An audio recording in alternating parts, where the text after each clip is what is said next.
সবাই ভাবে একটা ছেলে বড় হচ্ছে মানে সেই স্বাধীন, চাইলে সে ঘুরতে পারে, হাসতে পারে, জীবন সাজাতে পারে নিজের মতো করে। কিন্তু কেউ জানে না, একটা ছেলে যখন বড় হয় তখন তার ঘাড়ে চেপে বসে একরাশ দায়িত্ব। একজন ছেলে যখন ক্লাস 9-এ পড়ে তখন তার মা বলে, তোর বাবার স্বপ্ন তুই ইঞ্জিনিয়ার হবি। সে কিছু বলে না, শুধু মাথা নেড়ে নেয়।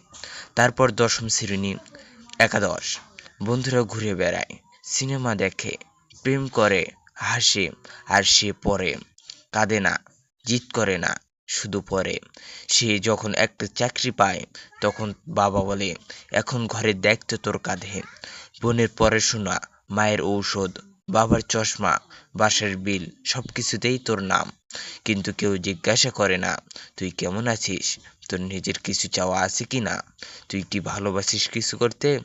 তার ভালোবাসা ছিল গান, কিন্তু মা বলেছিল সঙ্গীতে কি পেট চলে। তার এই ইচ্ছা ছিল ঘুরে বেড়ানো, কিন্তু বাবা বলেছিল অফিস ছাড়লে বেতন আসবে কই। সে নিজের শখকে গলা টিপে মেরেছে, নিজের স্বপ্নকে ছেড়ে দিয়ে অন্যের স্বপ্ন পূরণ করেছে। এমনকি প্রেমও করেছিল একবার। মেয়েটি বলেছিল, তুই তো শুধু ব্যস্ত থাকিস, ভালোবাসিস না। সে কিছু বলেনি, কেবল মুচকি হেসেছিল, কারণ সে জানে ভালোবাসা দিয়ে সংসার চলে না। সে নিজেকে হারিয়ে ফেলেছে। তার জীবন একটা টাইম টেবিল হয়ে গেছে, সকালে অফিস, রাতে টেবিলে বসে হিসাব।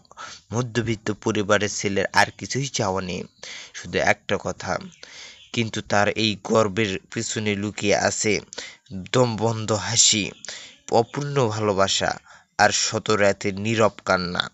তার এই শরীরটা বেঁচে আছে, কিন্তু মনটা অনেক আগেই মরে গেছে। তাই যদি কখনো দেখো কোনো ছেলে চুপচাপ হারছে, জেনে নিও সে হয়তো নিজের জীবনকে হারিয়ে অন্যের জীবন সাজাতে ব্যস্ত। সে হয়তো সেই ছেলে যার জীবন তার নিজের ছিল না কখনো। সে শুধু অন্যের স্বপ্ন পূরণ করতে গিয়েই ভুলে গেছে তারও একটা মন আছে।